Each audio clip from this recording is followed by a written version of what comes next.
Non tech का लिखते जाओ ठीक। 100 नंबर का पेपर, दोनों में से किसी भी एक कॉपी में लिख लो। 100 मार्क्स का पेपर है जिसमें 25 नंबर जो है वो नॉन टेक का है और आपका 25 नंबर है वो नॉन टेक का है और बाकी 75 नंबर किसका है? टेक्निकल का। ठीक, किसका है? टेक्निकल का। जब टेक्निकल का वेटेज कम होता है तो रैंडम टाइप के क्वेश्चन ज़्यादा पूछे जाते हैं। ठीक, अभी मैं सब्जेक्ट के नाम लेते जा रही हूँ या पीडीएफ दिखाऊंगी, कनेक्ट कर रही हूँ मैं, नाम लिखते जाओ। लिखो, सबसे पहले लिखो बिल्डिंग मटेरियल, लिखते जाओ, सबके पास होगा सिलेबस, घर जाके देख लेना। ठीक, सबसे पहले लिखो बिल्डिंग मटेरियल।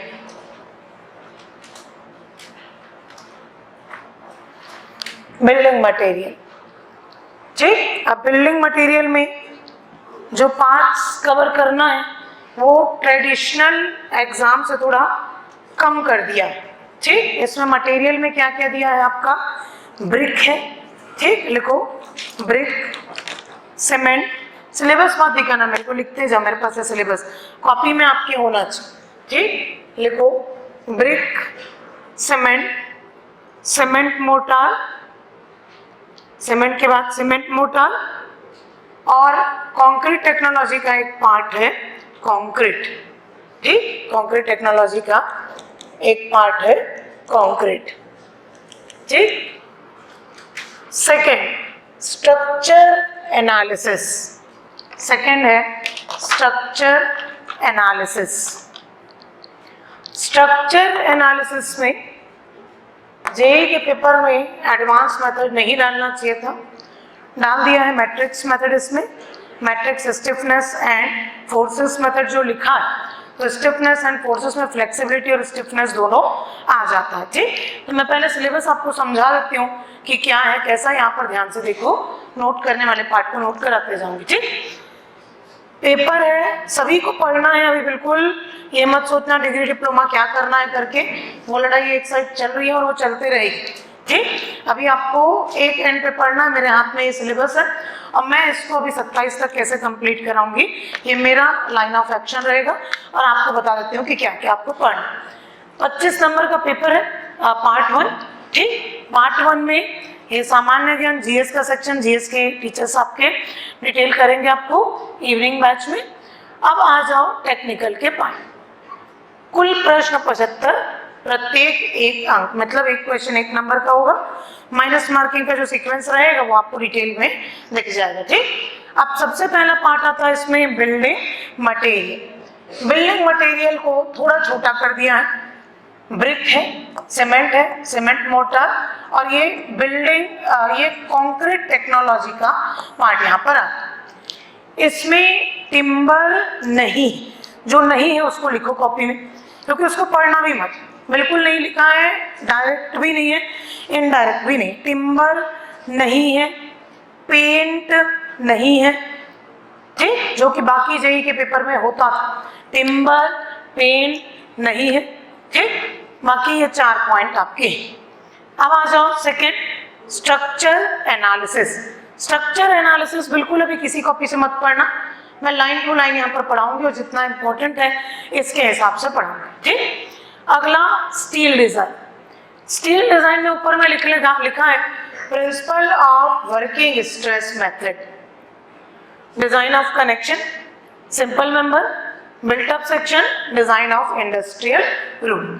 इसमें पूरा फोकस WSM को है, LSM का कुछ भी नहीं आएगा क्योंकि ये लिख दिया principle of working stress method. और वैसे भी जब हम स्टील डिजाइन पढ़ते हैं तो कनेक्शन का चैप्टर ही एक ऐसा चैप्टर होता है जिसको WSM LSM दोनों में पढ़ते हैं और बाकी में सिर्फ कोडल गाइडलाइंस होती है और एक टेंशन मेंबर है जिसमें LSM WSM दोनों पढ़ते हैं, बाकी में पूरा क्या कर पढ़ते हैं?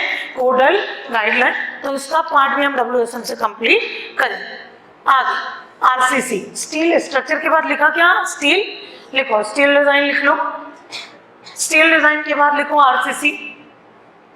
RCC में ध्यान दो क्या किया है, working stress method of RC member, मतलब पूरा आरसीसी आपको डब्ल्यूएसएम से पढ़ना, पूरा आरसी मेंबर मतलब सब आ जाएगा, बीम, कॉलम, स्लैब वो सब चीज, ठीक। प्रिंसिपल ऑफ प्री स्ट्रेस, मतलब प्री स्ट्रेस भी आएगा इसमें।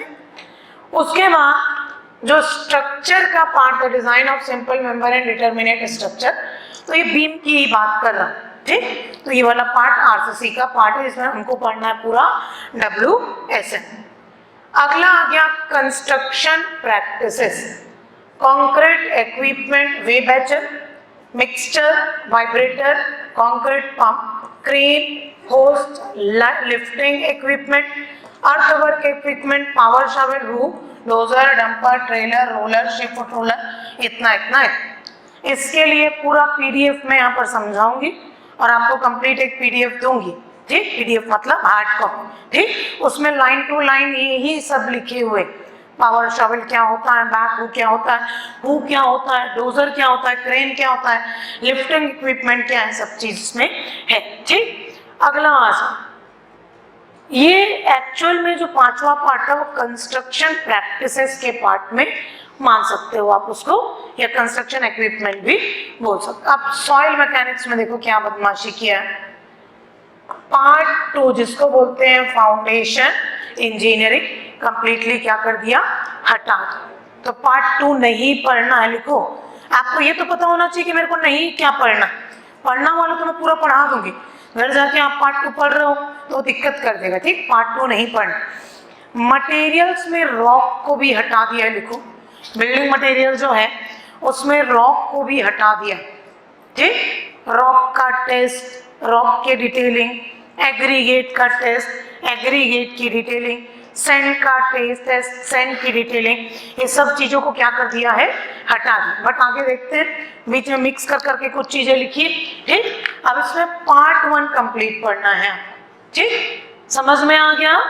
आगे आते हैं सर्वेइंग। सर्वेइंग में हम जितना पढ़ चुके हैं अभी तक, survey, scale, accuracy, direct indirect measure, optical, electronic, prismatic compass, local attraction, theodolite, measurement of elevation. इसमें हमारा टेक्योमीटर बचा है जो ट्रिग्नोमेट्रिक के पार्ट में आ जाएगा, लिखा नहीं बट वो ये डायरेक्ट इनडायरेक्ट मेजरमेंट के अंदर कवर होगा। टेक्योमीटर और प्लेन टेबल सर्वे ये मैं करवाऊंगा। अब इसमें एडवांस सर्वेइंग को हटा दिया, तो लिखो एडवांस सर्वेइंग यानी एस्ट्रोनॉमी, फोटोग्रामेट्री, ये सब नहीं पढ़ना। एडवांस सर्वेइंग, एस्ट्रोनॉमी, फोटोग्रामेट्री नहीं पढ़ना है, नहीं पढ़ना है। कहाँ सीट नहीं है क्या पीछे, बेंच एरिया में आ जाओ। ये सामने चेयर खाली है, परवीन सामने भेज, यहाँ से बीच से भेजो चेयर खाली, ठीक। तो इसमें एडवांस सर्वेइंग का पार्ट आपको नहीं पढ़ना, सामने आओ, सामने आओ, ठीक। उसके बाद ट्रांसपोर्टेशन इंजीनियरिंग, ट्रांसपोर्टेशन में रेलवे नहीं, देखो और सामने आते जाओ, चेयर खाली आगे लेफ्ट में देखो, ठीक। लिखो इसमें ट्रांसपोर्टेशन में रेलवे नहीं पढ़ना है, एयरपोर्ट एंड डॉक हार्बर नहीं पढ़ना है। जो नहीं पढ़ना है इसको लिखवा रही हूँ पहले, एयरपोर्ट, डॉक एंड हार्बर नहीं पढ़ना है। तो पढ़ना क्या, highway, alignment, geometric design, material, highway pavement, highway construction, मतलब हाईवे इंजीनियरिंग पढ़ना। ट्रांसपोर्टेशन का मतलब यहाँ पर बोला हाईवे इंजीनियरिंग, ठीक। हो गया इतना, कर लिया नोट सबने। चलो अगला 9th नंबर, 9th से पहले 10th को दिखाते, ठीक। 10th में देखो 10वें नंबर का पार्ट क्या लिखा है, सीपीएम पार्ट, पार्ट सीपीएम है, लिखो पार्ट सीपीएम, पार्ट सीपीएम। अब ये देखो सर्वे का एक पार्ट यहाँ पर जोड़, survey for project preparation with special reference to chain survey, ठीक। आगे लिखा compass survey, levelling, contouring, benchmark, toposheet, record of survey, field book etcetera. तो ये सर्वे का ही पार्ट फिर से यहाँ पर दे दिया, सर्वे का पार्ट। अगला provision made in national building code published by Indian standard institution, ये मैं कोड आपको पढ़ाऊंगी, ठीक। ये कोड में पढ़ाऊंगी, इसके प्रोविजन ये एक्चुअली बिल्डिंग बायलॉज के बारे में बताता है। एक्चुअल में ये टॉपिक है बिल्डिंग बायलॉज का। किसका टॉपिक है? Building bylaws. कि घर पे आपको बाजू की प्रॉपर्टी से कितना स्पेस छोड़ के रखना है, सामने रोड से कितना स्पेस रहना चाहिए, अगर आप एक कॉलोनी कंस्ट्रक्ट कर रहे हैं तो कितना परसेंट आपको फ्री एरिया देना पड़ेगा, कितना परसेंट में कंस्ट्रक्शन करना पड़ेगा, तो ये वाला पार्ट आपको बताऊंगी। अगला standard specification, schedule of rate enforced department and estimating procedure. तो एस्टिमेट का पार्ट यहाँ पर आ गया। ये क्या लिखा है? Estimate costing. कई बच्चे कल पूछ रहे थे कि एस्टिमेट कॉस्टिंग कहाँ है, यहाँ है। और हर डिपार्टमेंट का, हर वर्किंग डिपार्टमेंट का, जैसे छत्तीसगढ़ में सारे डिपार्टमेंट पीडब्ल्यूडी के एसओआर को प्रेफर करते हैं, तो शेड्यूल ऑफ रेट्स को कहाँ में गाइडलाइन में कैसे कैसे दिया हुआ है, किसको टन में नापते हैं, किसको मीटर, क्योंकि आपको रेट याद नहीं रखना है कि 1 किलो रेती का वेट इतना होगा या रेट इतना होगा, 150 मीटर या 300 मीटर अगर गहराई जा रहा है या 150 मीटर गहराई जा रहा है तो लेबर का चार्ज कितना होगा, ये नहीं पूछ रहा। यहाँ पर ये पूछ रहा है कि आप लेबर को पेमेंट किससे करोगे, रनिंग मीटर में करोगे, मीटर में करोगे। ठीक, स्लैब को जब कास्ट करते हैं तो मीटर क्यूब में इसका यूनिट लेते हैं कि मीटर स्क्वायर में यूनिट लेते हैं, कोई ऑर्नामेंटल डिजाइन है तो किस में लेते हैं, तो वो वाला पार्ट मैं यहाँ पर पढ़ाऊंगी। ठीक, अगला आ गया quality standard, field and laboratory procedure for exam items like cement, sand, metal, brick, concrete। इसमें इस चीज को आप मटेरियल्स में लिख सकते थे। ठीक, मटेरियल टेस्टिंग में कहाँ पर लिख दिया है? लास्ट में, ताकि बच्चा इसको देखे ही मत, और देख के वो क्या समझेगा कि किसी मटेरियल की टेस्टिंग की बात ही नहीं किया। यहाँ पर हर मटेरियल के टेस्टिंग को क्या करना है, डिटेल में पढ़ना। सीमेंट के पूरे टेस्ट, एग्रीगेट के, एग्रीगेट मतलब मेटल के पूरे टेस्ट, ब्रिक के पूरे टेस्ट, कंक्रीट के पूरे टेस्ट और सैंड के पूरे टेस्ट। मतलब ये है कंक्रीट टेक्नोलॉजी। लिखो कंक्रीट टेक्नोलॉजी।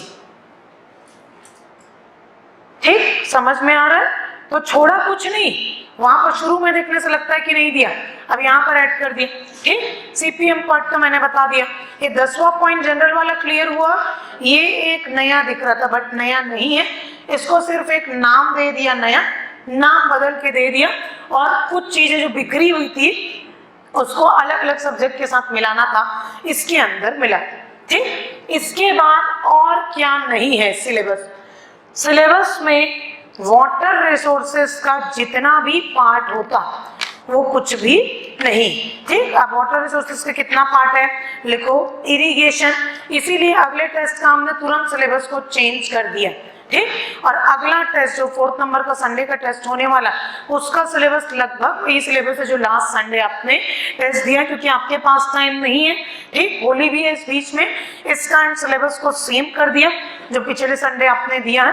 ठीक, और जो पार्ट इरिगेशन, हाइड्रोलॉजी, एफएम जो सिलेबस में है ही नहीं, उसका टेस्ट अभी हम नहीं ले सकते। ठीक, तो लिखो इरिगेशन, हाइड्रोलॉजी, फ्लूइड मैकेनिक्स, मॉस सिलेबस में नहीं। किसके सिलेबस में नहीं है? पीएचई की। आगे पीडब्ल्यूडी में रहेगा, तो पढ़ चुके हो तो ये मत सोचना कि मैं फालतू टाइम वेस्ट कर दिया। ठीक, पढ़ा कहीं नहीं जाएगा, अगले में वो ऐड हो जाएगा। ठीक, साथ में फाउंडेशन इंजीनियरिंग बता दिया, रेलवे बता दिया। अब ये वाला पार्ट को देखो। अब एक मेजर सब्जेक्ट जो आता है वो है एनवायरनमेंट इंजीनियरिंग। एनवायरनमेंट है कि नहीं, ये सबसे बड़ा डाउट है यहाँ पर। तो एनवायरनमेंट अगर सिलेबस के हिसाब से शब्द सर देखें तो इसमें नहीं। ठीक, एनवायरनमेंट नहीं, बट उसके कुछ कुछ पॉइंट्स को बिखेर बिखेर के इसमें ऐड किया। कल लगभग 1-1.5 घंटा ये 9th पार्ट को मैं एनालाइज कर रही थी कि इसमें क्या पूछेगा। अब देखते हैं। सबसे पहले देखो लिखा हुआ है, कोई भी गाइडलाइन वाली बुक की बात कर रहा है तो अपने से मत पढ़ना, उसको मैं समझा के पढ़ाऊंगी। ठीक, topics and current manual of water supply and sanitation engineering publish by इतना इतना, ये आपको पढ़ने की जरूरत नहीं है, ये मेरी ड्यूटी है। ठीक, अगला पीएचई डिपार्टमेंट स्पेसिफिकेशन प्रैक्टिसेस, ये पूरा मैं बताऊंगी। Water supply and sanitation condition in CG with special reference to CG government policies about urban and rural water supply program. ये प्रोग्राम्स और जो भी कैंपेन चल रहे हैं वहां की बात करेगा, योजनाओं की बात करेगा। Special program in execution of with the assistance of other nation and international organization and world bank, सब चीज आपसे पढ़ा देगा। ठीक, आगे several types of drilling rigs in department।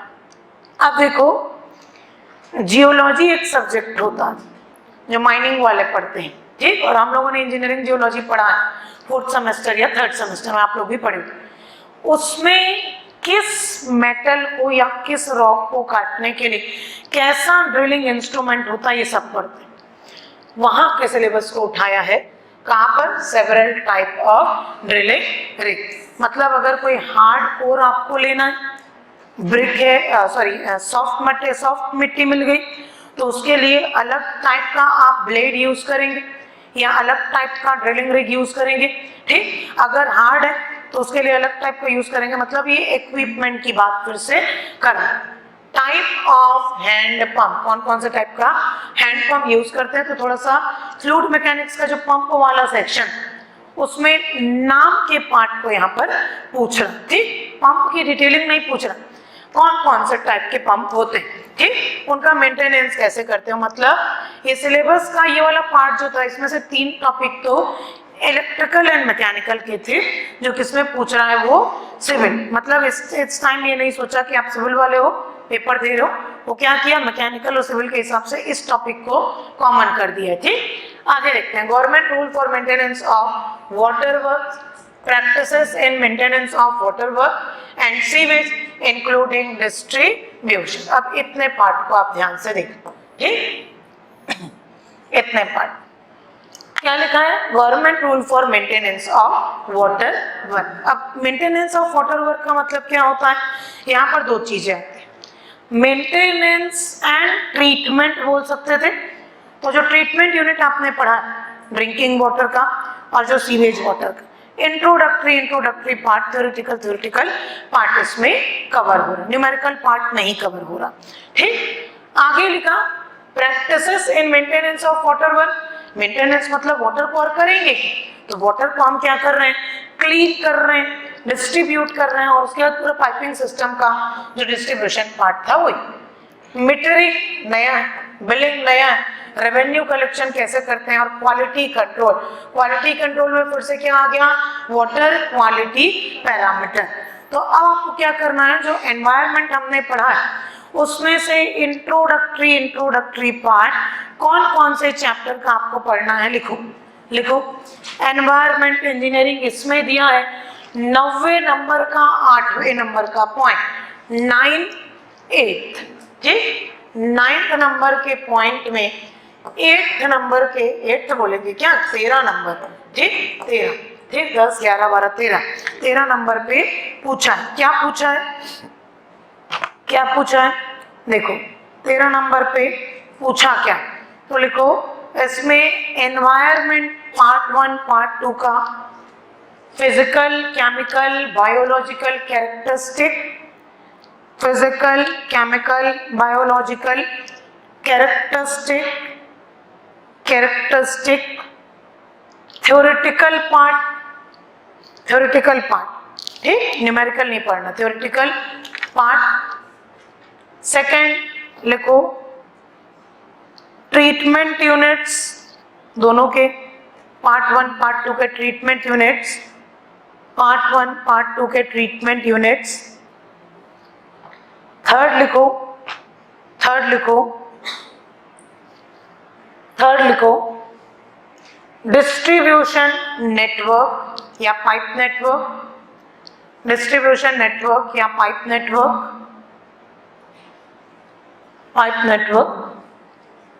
इतना पार्ट पढ़ना। ठीक, डिस्ट्रीब्यूशन नेटवर्क या पाइप नेटवर्क। अब एनवायरनमेंट में क्या नहीं पढ़ना लिखो, क्योंकि आप पूरा एनवायरनमेंट पढ़ चुके हैं, अभी हम लोग 3rd पार्ट में पहुंचने ही वाले थे। लिखो क्या नहीं पढ़ना है एनवायरनमेंट में, पीएचई के लिए क्या नहीं पढ़ना है। ठीक, लिखिए एनवायरनमेंट पार्ट 3 पॉल्यूशन नहीं पढ़ना, एनवायरनमेंट पार्ट 3 पॉल्यूशन नहीं पढ़ना। ठीक, फर्स्ट चैप्टर जो पॉपुलेशन फोरकास्टिंग थी नहीं पढ़ना है, पॉपुलेशन फोरकास्टिंग नहीं पढ़ना है, ट्रीटमेंट यूनिट डिस्ट्रीब्यूशन ये सब तो मैंने बता दिया, ठीक। उसके बाद डिस्ट्रीब्यूशन में सीवर का जो भी पार्ट वगैरह इंट्रोडक्टरी पढ़ाया है, डेफिनेशन वगैरह वो सब आएगा, उसको पढ़ना, ठीक। अभी हमने कहा था कहते थे ऑक्सीडेशन पॉइंट, एक यूनिट और पढ़ाऊंगी उसमें सेप्टिक टाइम, उसके बाद का कोई पार्ट हमको अभी नहीं पढ़ना। उसमें म्यूनिसिपल सॉलिड वेस्ट मैनेजमेंट होता है, म्यूनिसिपल वाला पार्ट कहीं पर भी मेंशन नहीं है, ठीक। यहाँ पर सीवेज तो बोल दिया बट सॉलिड वेस्ट मैनेजमेंट के पार्ट का जिक्र नहीं किया, तो वो वाला पार्ट नहीं पढ़ना। तो लिखो solid waste management, solid waste management नहीं पढ़ना है, सॉलिड वेस्ट मैनेजमेंट नहीं पढ़ना है।